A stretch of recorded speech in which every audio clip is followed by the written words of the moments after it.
నమస్తే, welcome to 4 sides TV. July 1 నుంచి కొన్ని చట్టాల అమల్లో పలు మార్పులు చోటు చేసుకున్నాయి. అందులో కొన్ని ఇప్పుడు చూద్దాం.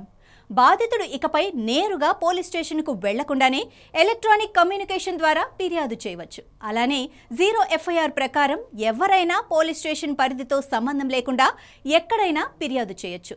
అరెస్ట్ అయిన బాధితుడు ఆ విషయాన్ని తన స్నేహితులు, కుటుంబ సభ్యులు, బంధువులకు తన పరిస్థితి తెలియజేసే వీలుంటుంది.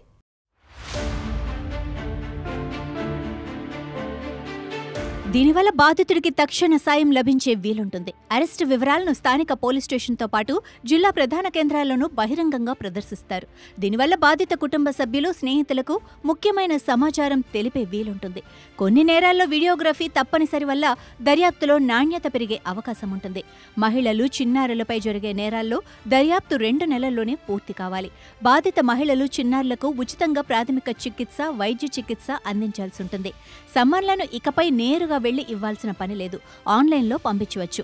మహిళలపై నేరాల విషయంలో బాధితురాలి వాంగ్మూలాన్ని మహిళా మేజిస్ట్రేట్ ఎదుట నమోదు చేయాలి. వారు లేని పక్షంలో మహిళా సిబ్బంది సమక్షంలో పురుష మేజిస్ట్రేట్ ఎదుట హాజరుపరచాలి.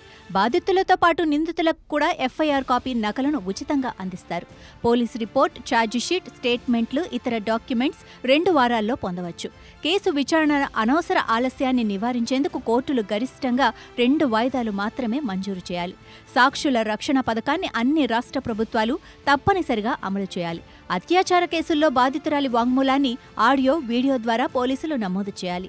మహిళలు, దివ్యాంగులు, దీర్ఘకాల వ్యాధులతో బాధపడుతున్న వారితో పాటు 15 ఏళ్లలోపు పిల్లలు, 60 ఏళ్లకు మించి వయసున్నవారు పోలీస్ స్టేషన్కు వెళ్లాల్సిన అవసరం లేదు. వారు తాము నివసిస్తున్న చోటే పోలీసుల సాయం పొందవచ్చు.